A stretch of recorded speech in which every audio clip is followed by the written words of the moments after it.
se refiere al uso y destino del suelo en todo el territorio ecuatoriano. Con este antecedente, cuestiono que luego de haberse aprobado ese código, se haya aprobado una ley de ordenamiento territorial y uso del suelo. Una nueva intervención, el asambleísta por Guayas, Henry Cucalón. Tanto más que en nuestro caso he sido un firme defensor de la autonomía de los municipios, de los consejos provinciales y de las juntas parroquiales. Pero eso no se hace solamente con una declaración, sino hay que pasar a la decisión y, por supuesto, a la acción pertinente. Y digo esto porque en pleno año 2020 tenemos que ver cómo la autonomía financiera de los GATS ha sido vapuleada y vulnerada. Señores, los recursos por concepto del pago del impuesto al valor agregado que pagan los GATS a nivel nacional son recursos propios, no son fruto de dádivas, concesiones o contribuciones que hace el gobierno central. Retenerlos ilegalmente es una disposición arbitraria de fondos públicos, es coger, manosear fondos que son ajenos, en este caso de los municipios y en este caso obviamente del pueblo, porque son para sus obras y para sus servicios y principalmente para quienes menos tienen. Estas prácticas de centralismo puro y duro tienen que ser absolutamente condenadas. No se puede alegar la crisis fiscal para justificar actos fraudulentos, reñidos con la ley, y eso sí, contra la razón y el bienestar de los ciudadanos. Para eso hay algunas vías para reclamar. En el caso del municipio de Guayaquil, se acudió a la justicia, que como no pudo ser de otra manera, le dio un triunfo a los ciudadanos, no al municipio, y una clara derrota al centralismo. Por ahí, los corifeos de turno, influencers incluidos, dicen que por qué se acude a la justicia. Miren, siempre defender los conceptos, siempre defender los recursos públicos, siempre ser eficientes como ordena la Constitución de la República, precautelar el mandato ciudadano, principalmente de los que menos tienen, y hacerlo por la vía judicial, será siempre justo y legítimo. Pero ya que estamos tratando este tema y que hay que ser propositivos, valga la oportunidad para recordar que el bloque al que pertenezco presentó una reforma legal que ojalá no duerma el sueño de los justos, para que los municipios, prefecturas, universidades y escuelas politécnicas puedan retener en sus propias cuentas el pago por concepto de IVA y que no sea llevado al gobierno central atentando contra su autonomía. Eso sí, porque el Estado en sus distintas manifestaciones debe estar articulado, se debe notificar al Servicio de Rentas Internas. Ojalá existan los consensos necesarios en esta legislatura, sin perjuicio ideológico o partidista, de legislar a favor de la autonomía y de legislar a favor de los ciudadanos de todos los rincones del país. Con respecto, señor vicepresidente, a la reforma pertinente al COTAD, saludo que se aclare los alcances, definiciones y competencias de cada uno de los gobiernos, en este caso descentralizados, incluyendo el ficticio, el de los gobiernos regionales, que no existen y no van a existir nunca al ritmo que van. Ya los plazos se vencieron de entrada y de salida.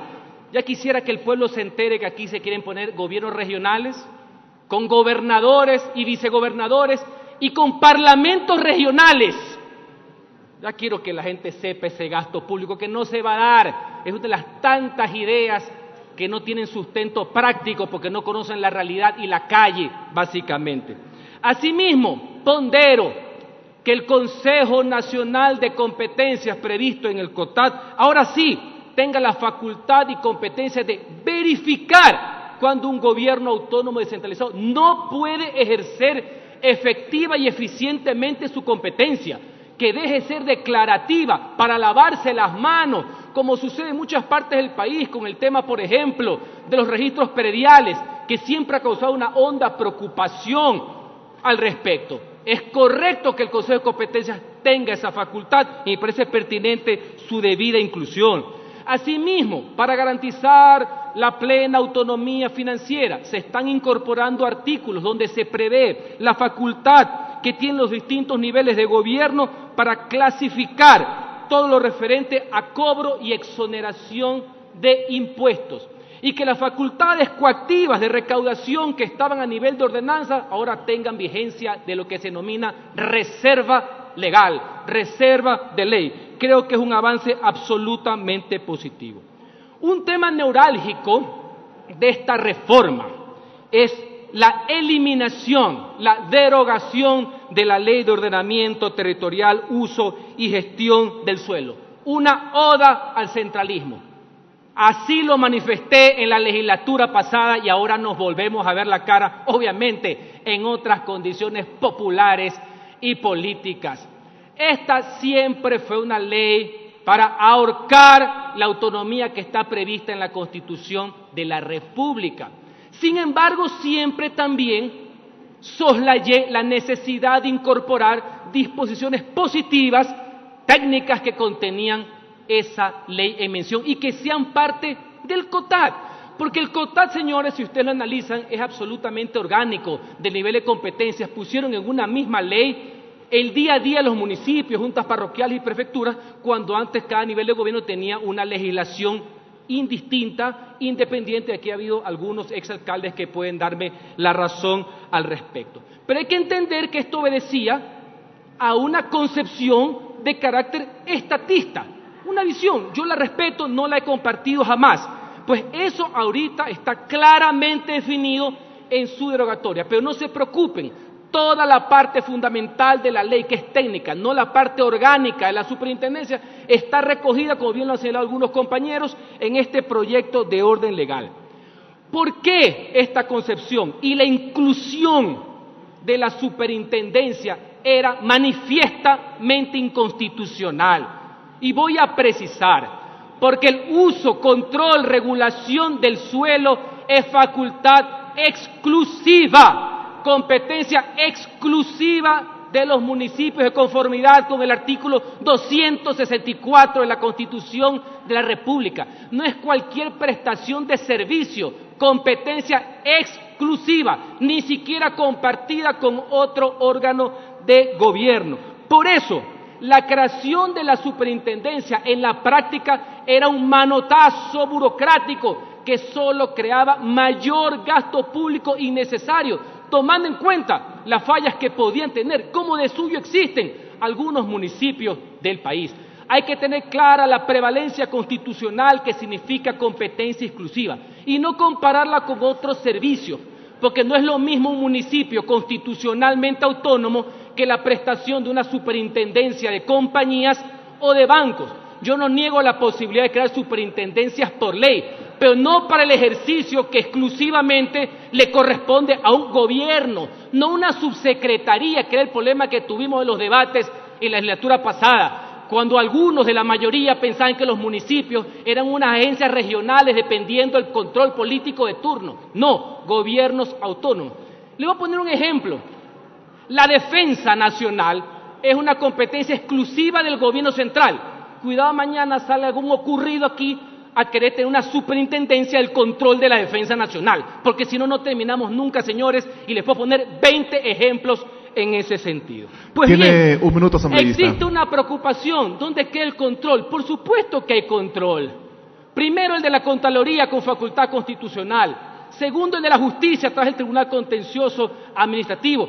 Tercero, el político a través del órgano legislativo, que es el Consejo Municipal en pleno, que puede derogar todo lo que hace un alcalde en materia, por ejemplo, de uso de suelo, o inclusive la responsabilidad política que pueden tener esos concejales. Existe también el Consejo Nacional de Competencias, para que esa competencia mal aplicada, ineficiente, sea revertida de forma justificada. Y la más importante, la del pueblo, que con la vía democrática puede revocar el mandato de los que han contrariado su plan de gobierno y violan la ley. Asimismo, quiero dejar resaltado, me parece bien que ahora los planes de desarrollo, de planificación, sea 25 años. Eso va a conllevar, señor vicepresidente, una reforma al Código de la Democracia, para obligar a los candidatos en que sus planes de trabajo incorporen esa visión a largo plazo y que no sea inmediatista. Espero que en el segundo debate yo mismo la voy a poner para que guarde sin intereses. Y por último, señor vicepresidente, hay un capítulo que tiene que ver con la revocatoria del mandato. Creo que por mejor hacer se ha incorporado la figura de cuando se ponga en firme la sanción administrativa por parte del Contralor de la Nación para la destitución y revocatoria. Ahí hay que complementar, una vez que sea ratificada por la vía jurisdiccional, en firme, ahí pasa a estar en firme la del Contralor. Cuidado, vamos a caer en la trampa de pensar que el Contralor de turno puede destituir vía administrativa a un alcalde de la nación o a un prefecto. Ojo con eso, todo que esté supeditado a la confirmación por la vía judicial. Señores legisladores, qué bueno que le demos la importancia necesaria a esta reforma, que la hayamos sacado del cajón respectivo y tengamos siempre presente que la autonomía se la practica, no se la predica. Muchas gracias, señoras y señores. Tiene la palabra, asambleísta.